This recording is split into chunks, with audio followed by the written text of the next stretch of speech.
What's up, y'all? I'm going to walk you through how to glaze this here hand-built teapot with Cone 10 high fire glaze. This job blue glaze here I like to make. Beautiful blue glaze, breaks on edge, enhances texture, is very stable, doesn't run, great glaze. So first thing you want to do before you glaze anything is wash it. I usually take a damp sponge and just kind of sponge it down. You don't want any dust on there. Dust can cause glazing problems.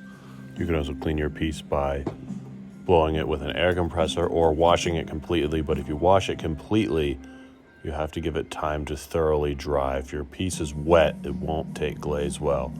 Another thing we want to do is any contact surfaces need to be waxed with a wax resist or wiped after you glaze it. You can never have any glaze on contact points where your pot either sits on the shelf or a lid connects or something like that. So wax resist here works great.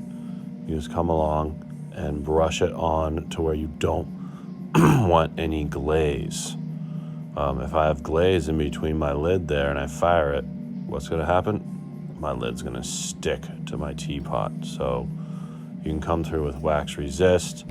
If you don't have wax resist, you can always wipe away the glaze after you've dipped it.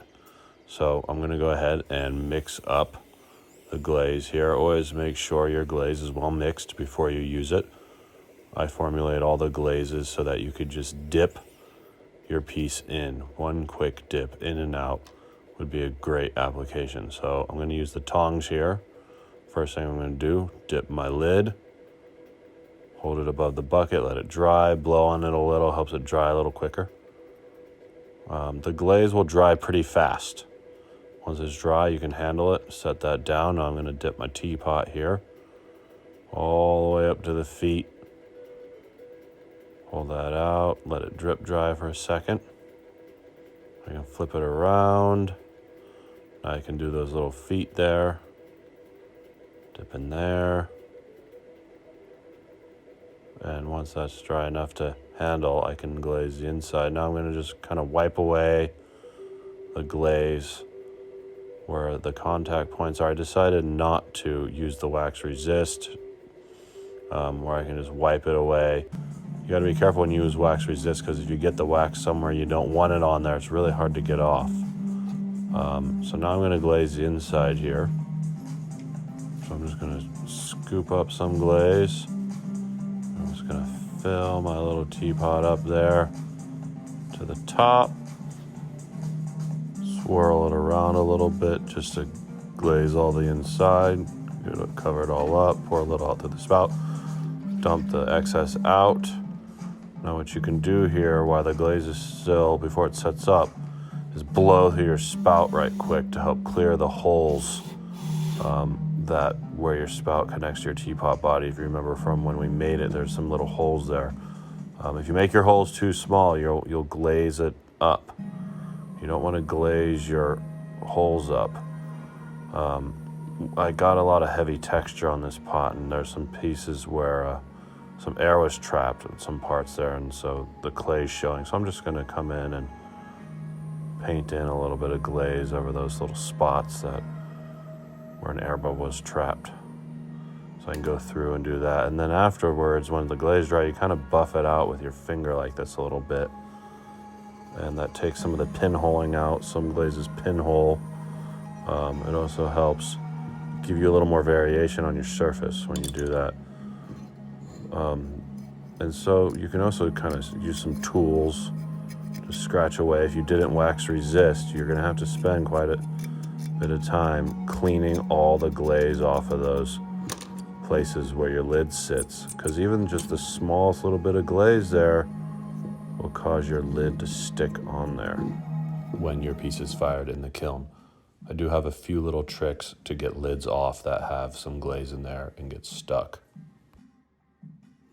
So I'm just going around and kind of touching up a little because I had to wipe all that area off where the lid sits, and by accidentally I wiped a little too far down. You can kind of see there. So I'm just taking a little bit of glaze, touching it up a little bit.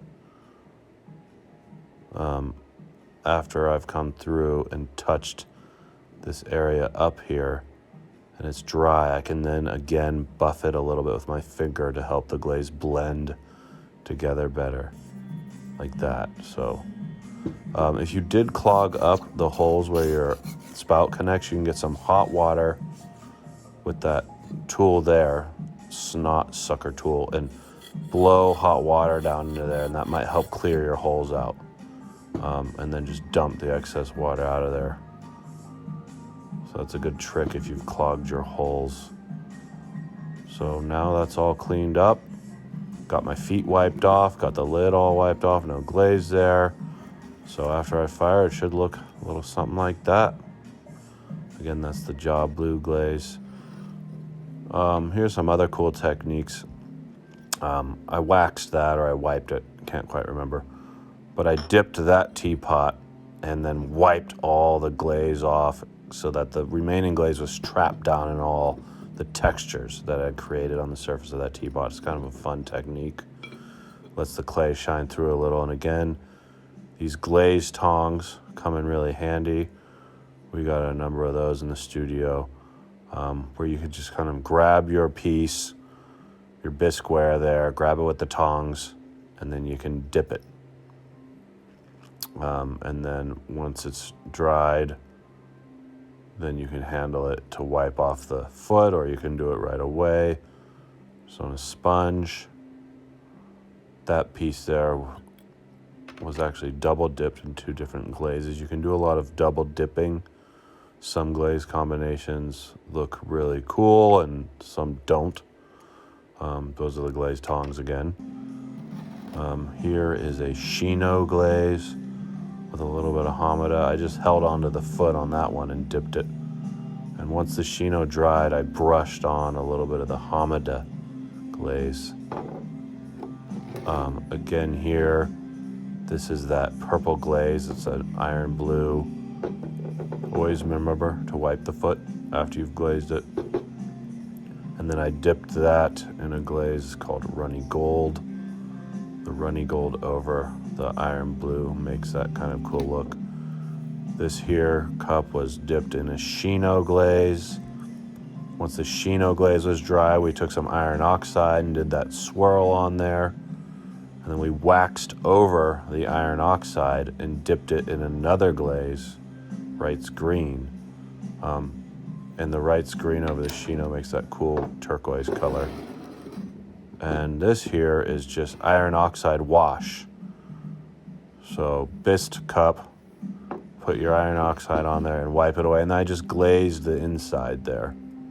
A lot of times I use those snot sucker tools to glaze the inside of mugs. So you can see over there what I'm working on, the iron oxide wash. And then there's also other glazes. This is a translucent glaze, a Celadon, and it really helps show detail and texture. Some glazes will enhance detail and texture, while other glazes will just cover it up. Here's a little example of me using the snot sucker tool to glaze the inside of this cup here. So I just went around, because I only wanted to glaze just the inside, and then on the outside I'd just do these little drips with it. That tool is also known as a bulb syringe. You can get them online. People use them for sucking snot out of babies' noses. I use them for glaze. Wipe the foot and you're good to go. Here we are. Cone 10 glaze fire, Job Blue. The lid's stuck a little bit, so I'm going to give it a little tappy there. Boop. Pops right off. There was no glaze. The clay can flux a little when you fire it to cone 10, so they will stick a little bit, but I designed that lid to not fall off when poured. Let's give it a test pour here. So I'm going to fill it up with water, throw the lid on, grab a mug there, give it a pour. Pours all right. It dribbles a little, but that's okay. Anyway, thanks for watching, folks. That's how you glaze a teapot. Cone 10 high fire glaze. Peace.